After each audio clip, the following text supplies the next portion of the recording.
Single dad braced for a loveless arranged marriage, until the bride's veil drop stopped his heart.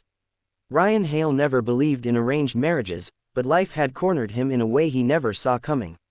As a single dad raising his 8-year-old daughter, Emily, he wasn't a man who took risks.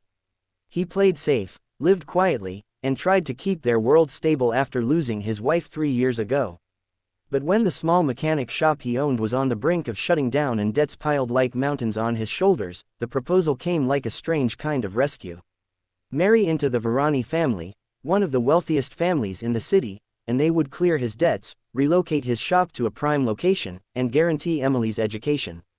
In exchange, he would marry their daughter, Liana Varani, whose arranged marriage was meant to save her family's public image after a scandal. A loveless marriage, a contract, a future built on convenience, not affection. Ryan hated every piece of it, but he accepted it because Emily deserved better. The wedding day came faster than he expected. Ryan stood at the altar wearing a sleek black suit that felt too expensive, too foreign on him. His hands trembled, not from fear of marriage, he'd loved once, deeply, but from the uneasiness of stepping into a stranger's life. Emily sat in the front row, her tiny legs swinging, her smile bright. "You look like a prince, Daddy," she whispered when he walked past her. He smiled, more like a nervous frog. Guests laughed politely. Members of the Varani family watched him with curious eyes, a mechanic marrying into billions. Whispers buzzed like invisible insects. Why him? He's beneath her, probably desperate for money. Ryan kept his gaze down. The music shifted, and the church doors opened. Everyone rose. The bride stepped in. Liana Varani walked down the aisle covered in a long, shimmering veil.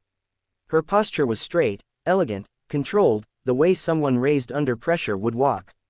Ryan had seen her only once in a brief meeting, her face hidden by tinted glasses.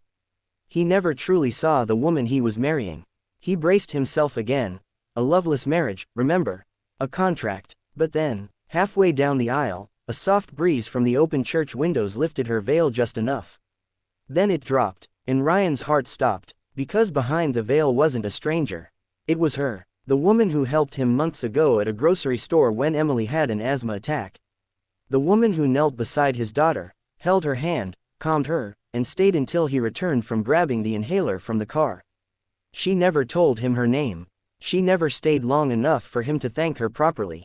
He remembered her soft eyes, the slight tremble in her voice when she soothed Emily, the way she whispered, "It's okay, sweetheart, Daddy's coming."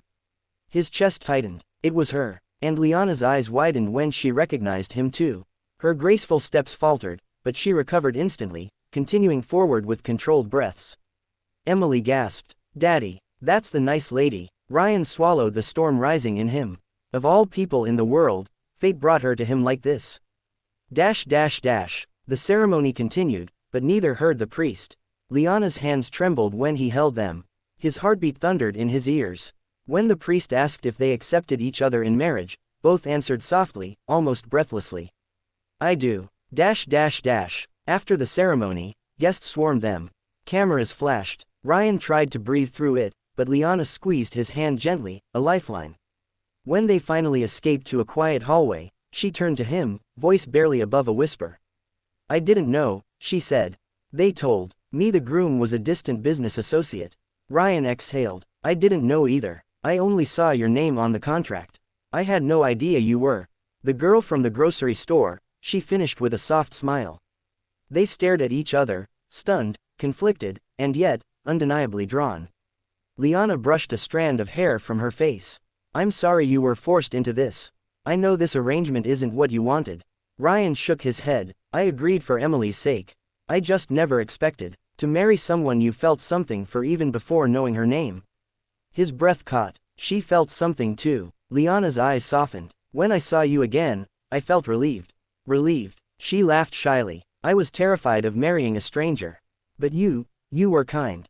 And you looked at your daughter with so much love. It stayed with me." Ryan swallowed the warmth rising in his chest. Emily suddenly ran up to them and grabbed Liana's hand. "Miss Liana, you're my stepmom now. Do you like pancakes? Daddy burns them sometimes." Ryan groaned. Liana laughed, kneeling to Emily's height. "I love pancakes. And I love burnt ones too." Emily cheered and hugged her. Ryan watched them, heart melting slowly, painfully. This wasn't supposed to happen. This wasn't supposed to feel right. But it did. The reception was a blur of dancing lights and curious stares. Ryan felt out of place among the wealthy, but Liana stayed by his side, guiding him gently through conversations, leaning into him in small moments, grounding him. At dinner, she whispered, "They're judging you, you know." He chuckled. "I can tell. But I'm on your side," she added. "They'll get used to you." "And you?" he asked quietly. She paused, then slipped her fingers through his. "I think I'm already used to you." His heart thumped hard. Later that night, when the car took them toward their new home, a mansion far beyond anything Ryan imagined living in, Emily slept with her head on Liana's lap. Liana looked down at her tenderly. "You're good with her," Ryan murmured. "She's easy to love," Liana whispered. "Just like her father." Ryan turned to her slowly. "Liana." She met his gaze. For the first time all day, there was no pressure, no cameras, no expectations, just two people bound by fate more than contract. "Maybe," Ryan said softly, "this marriage doesn't have to be loveless after all." Liana smiled, eyes shining under the passing streetlights. Maybe it was never meant to be. And when she leaned her head on his shoulder, Ryan felt something he hadn't felt in years. Hope.